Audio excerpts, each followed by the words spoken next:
Depuis quelques années, je me découvre un fort intérêt pour l'Amérique centrale et l'Amérique du Sud, par sa littérature, par son histoire et par sa culture. Mais dans ce très large et très divers espace géographique, il y a un lieu en particulier qui revient régulièrement dans ma tête. La Patagonie.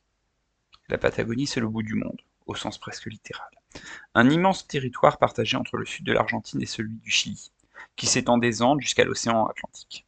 Un espace de steppe balayé par le vent, des glaciers, de montagnes et de plaines infinies. Un endroit où la densité de population est parmi les plus faibles du monde, mais où la nature occupe toute la place.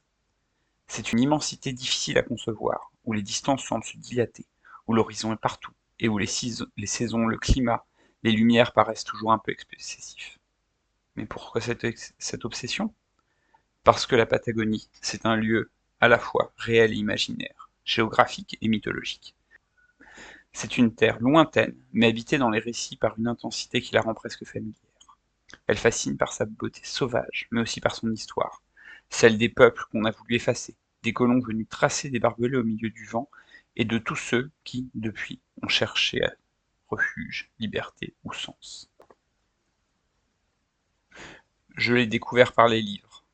En Patagonie de Bruce Chatwin, Le monde du bout du monde et Patagonia Express de Luis Sepulveda, Patagonie Route 203 d'Eduardo Fernando Varela, Les naufragés du Vagueur par David Gran, et plus récemment la bande dessinée Parenthèse Patagone d'Aude Picot. Et à travers toutes ces lectures, si je devais retenir une seule image, ce serait celle du Fitzroy, cette montagne emblématique, frontière de pierre dressée dans le ciel, symbole de démesure et de beauté. Ce sera mon fil conducteur pour parler de ce territoire. La Patagonie comme rêve, comme mirage, comme un espace de fiction du monde réel. Ce qui frappe d'abord quand on lit sur la Patagonie, c'est l'espace. Un espace qui ne se contente pas d'être vaste, mais qui semble infini. Un espace sans centre, sans bord, et où tout est horizon et vent. C'est exactement ce que Bruce Chatwin saisit dans Patagonie. Il traverse le sud du continent sans but précis, cherchant une histoire, un souvenir, peut-être une origine. Et tout au long du livre, on a cette impression de vide plein. Les steppes balayées par le vent, la lumière qui change sans cesse, les distances qui se déforment. Chatwin ne décrit pas seulement un lieu, il décrit un vertige. La Patagonie, dans son livre, devient un espace mental, un paysage intérieur. Chatwin, d'ailleurs, est totalement indissociable de cette raison. C'est un voyageur britannique, ancien expert en art, écrivain curieux de tout. Il est surtout connu pour ce livre, pour sa description de la Patagonie. C'est un livre inclassable, à la fois récit de voyage, enquête, collection d'histoires et autoportrait indirect. C'est aussi, pour beaucoup, et moi le premier, la porte d'entrée vers la Patagonie. Depuis sa parution, le livre est devenu une référence incontournable. On ne peut plus parler de la Patagonie sans passer par Chatwin. Et d'ailleurs, chacun des auteurs que je vais évoquer ensuite, Sepulveda, Varela, Gran ou même Hulot, écrit forcément dans son sillage, en dialogue ou en réaction à cette vision fondatrice. Chez Eduardo Fernando Varela, d'ailleurs, dans Patagonie Route 203, on retrouve ce même vertige, mais teinté de poésie et de surréalisme. Son personnage conduit sans fin sur une route qui traverse la steppe, croise des silhouettes étranges, des histoires invraisemblables. C'est une Patagonie rêvée, presque magique, où la route devient un état d'esprit, une fuite en avant, qui n'a pas besoin d'arriver.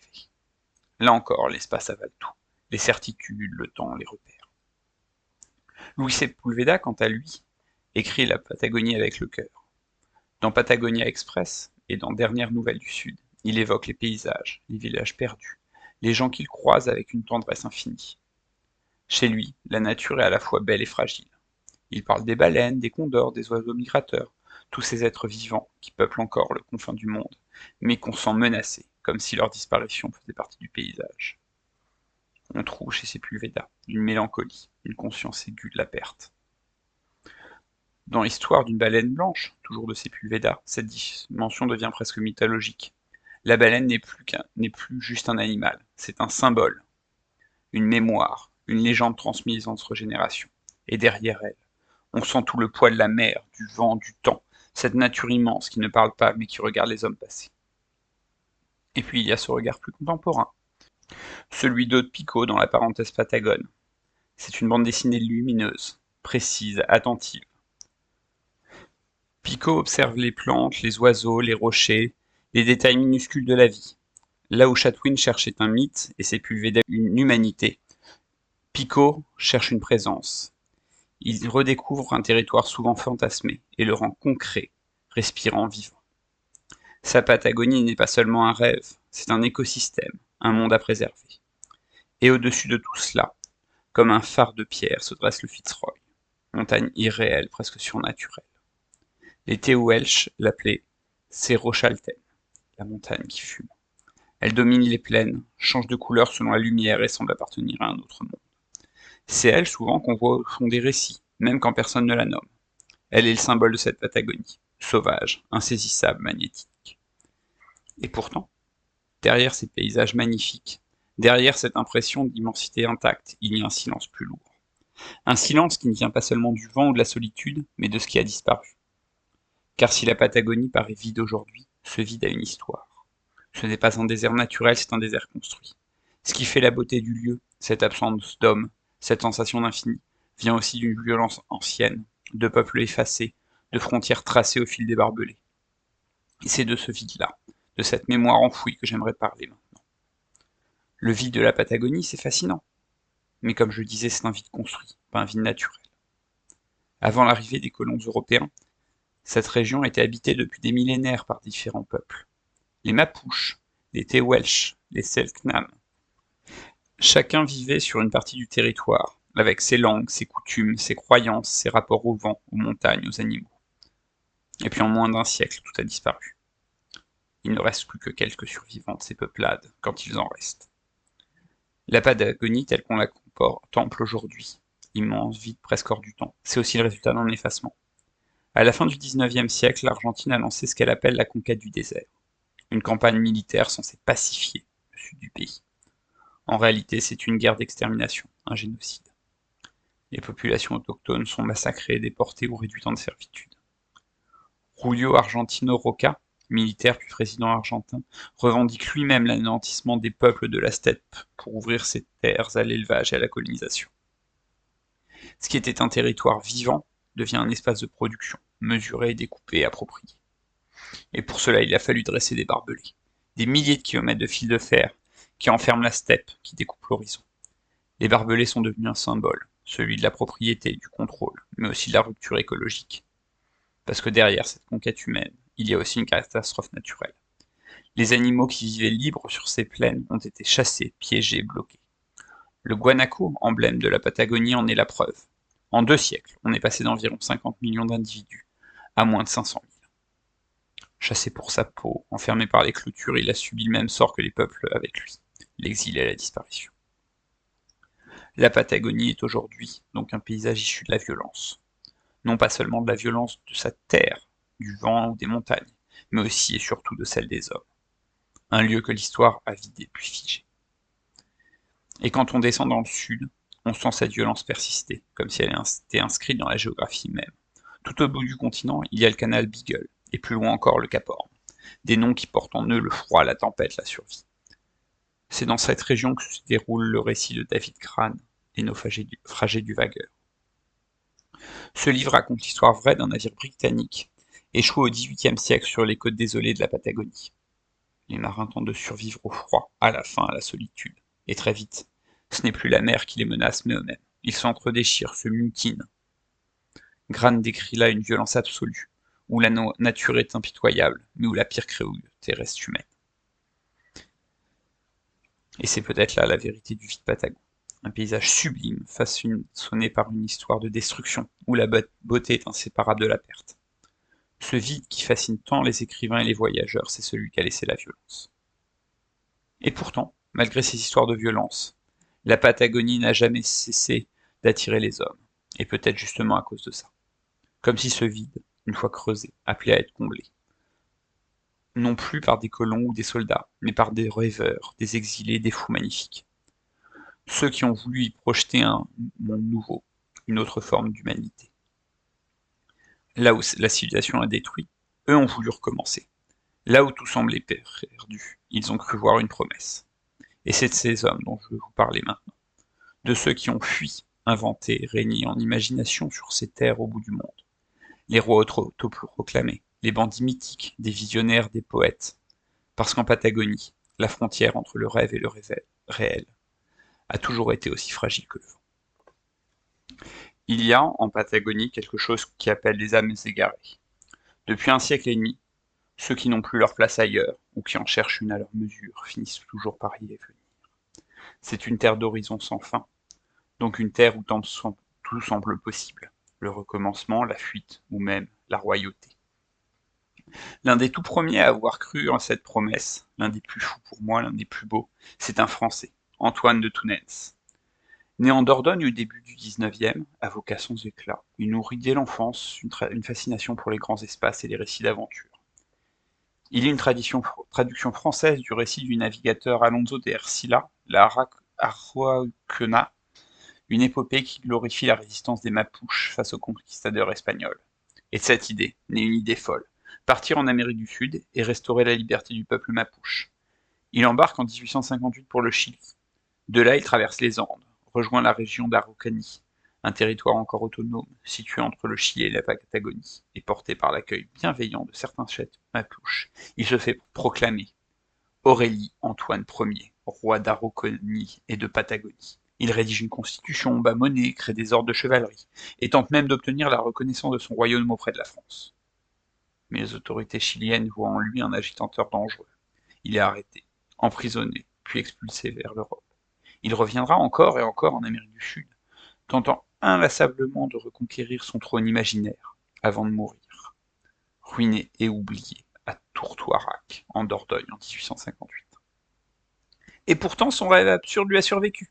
Aujourd'hui encore, il existe un royaume d'Araucanie et de Patagonie, avec son roi. Un royaume symbolique, basé en France, qui se veut défenseur de la culture et des droits du peuple mapuche, et qui s'engage pour lui.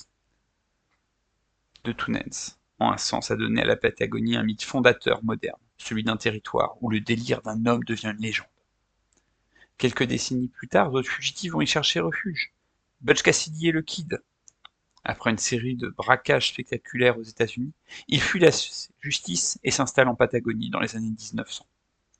Ils achètent un ranch près de Cholita, dans la province de Chubut, et mènent une vie paisible pendant presque 4 ans. Les habitants du coin se souviennent d'un duo poli, discret et travailleur, bien loin des hors-la-loi que des journaux américains.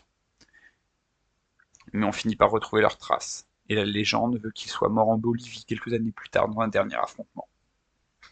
Eux aussi sont devenus des trésors de la Patagonie, des hommes qui ont voulu, un instant, réinventer leur vie, dans un coin oublié du monde. Et cette folie, on la retrouve chez nos écrivains, chez les Luis Sepulveda, dans Patagonia Express, ou Dernières Nouvelles du Sud. On retrouve ces silhouettes, gauchos errants, marins perdus et exilés, politiques chiliens. Tous vivent en marge, portés par le vent, par les souvenirs d'une vie meilleure ou d'un combat perdu. Sa Patagonie est peuplée d'ombres bienveillantes, d'hommes qui continuent d'avancer simplement parce qu'ils ne savent plus s'arrêter. Dans Patagonie, route 203, Varela reprend ce motif sous un angle plus onirique. Des routes interminables, des stations-service fantômes, des conversations absurdes au bord du néant. Sa Patagonie est presque un rêve éveillé, où la géographie devient métaphysique, où chaque virage peut mener vers une autre réalité. Un cirque qui roule, un sous-marin nazi, toutes ces choses-là. Et dans Grandesse Patagone, d'autres Pico, c'est un regard plus contemporain, celui d'un voyageur naturaliste, curieux et humble, qui confronte les mythes à la réalité du terrain. Elle observe la faune, les habitants, les traces de l'histoire, et finit par comprendre que l'exploration extérieure est aussi une introspection. Chez elle, la Patagonie n'est plus un fantasme lointain, mais un miroir du monde et de nous-mêmes. Et enfin, la dernière forme de démesure que je retiens, c'est celle des grimpeurs modernes. Le Fitzroy, ou Cerro Chaltén, cette montagne mythique attire depuis toujours les alpinistes les plus téméraires.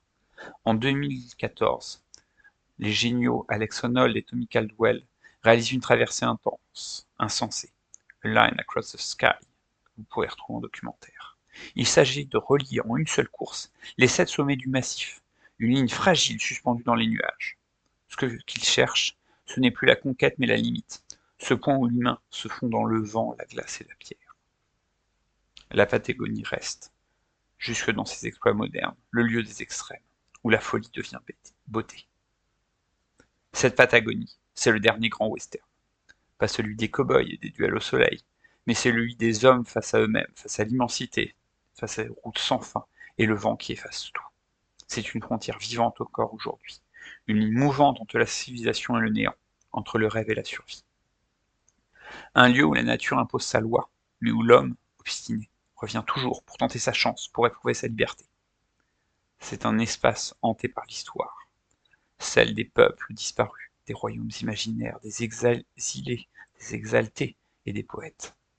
C'est aussi un horizon de rêve, un territoire qui continue de nourrir les imaginaires, les récits, les fuites intérieures. C'est cela qui me fait rêver.